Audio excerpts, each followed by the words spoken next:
On the subject of the Palestinians, here's Alex in North London. Alex, go ahead, sir. Hi George, I'm calling from North London. I've been listening to you for 3 months now. Okay. Never had the chance to speak to you. Okay. But I was just calling on. I was listening to you a couple of nights ago, and you were talking to these people, and they were saying that Israel, the Jews, did not have the right to gain Israel from the Palestinians. And I was just saying, throughout history, the Jews have been persecuted, obviously, from the Holocaust, and we were granted Israel as a result of this. And I feel that... granted by whom? We were granted from Britain and other countries, granted us that. Well, what right did Britain have to grant you somebody else's country?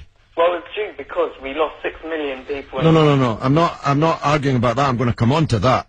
But what right did Britain have to grant you somebody else's country? We had the right because we lost 6 million people and we did not have 100... Well, yeah, I'm going to ask you for a third time. What right did Britain have to grant you somebody else's country? Well, they didn't... Well, they were giving us the right because it was... they were basically gave us because of the But they gave you somebody else's country. That's the point I'm making, Alex. Can you deal with it? Yeah, but the Jews have also had to...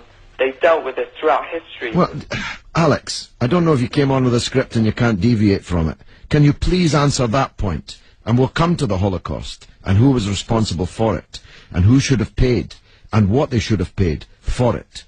But given that you've said Britain granted you, and you're presumably saying you because you're Jewish, somebody else's country, I'm asking you, what right did Britain have to grant you somebody else's country?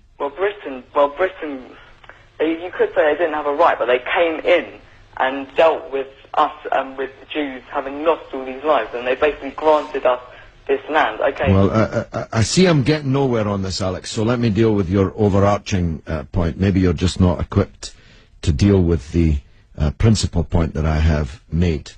The Jews have suffered racist anti-Semitism down the ages in many, many European countries, including our own. They were subject to regular discrimination at best, and pogrom and murder at most. That's undoubtedly true.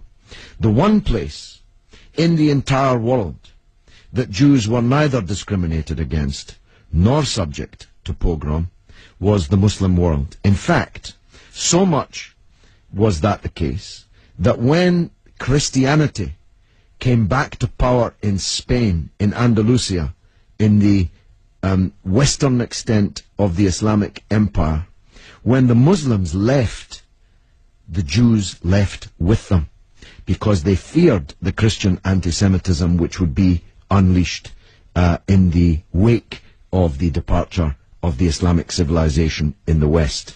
That's why so many Jews are to be found even today, and were to be found in profusion before the creation of the State of Israel, in countries like Morocco and along the North African coast, because under the protection of the Muslims, the Jews left Europe and went to live in North Africa. The Palestine that was wiped off the map when Britain granted you somebody else's country had Jews living side by side with Christians and Muslims for century upon century without the slightest trace of discrimination or violence or pogrom. So, what's happened is that Christian anti-Semitism in Europe, which massacred 6 million Jews in the greatest crime in human history, was paid for not by the Christian countries of Europe that either practiced or turned a blind eye to that anti-Semitism, but was paid by the very people who were completely innocent of that Holocaust, who had never persecuted the Jews, who had never pogromed the Jews. And that seems to me to add insult to the injury suffered by a people whose country was wiped off the map, who were dispersed into exile, to make way for a Zionist idea which was granted to European Jews, because these were the first settlers, granted to European Jews by Britain. And as you have singularly failed, 4 times I asked you, to acknowledge that Britain had no right to give away somebody else's country, one country given to a second people, the land that actually belonged to a third people, it seems to me an all-round injustice, don't you think, Alex? Yeah, I agree that they didn't so much have the right, but they were stepping in after the Holocaust to grant it to the Jews. But it was long before the Holocaust that Britain stepped in.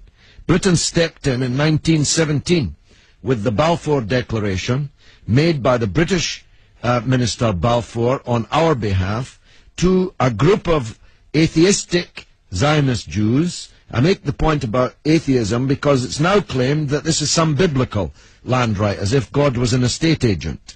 The men to whom Israel was promised were atheistic Jews. They were not only not speaking for all Jews, they represented at that time in 1917 a tiny proportion of the world's Jews. Most of the world's Jews supported communist or socialist parties and ideas at that time.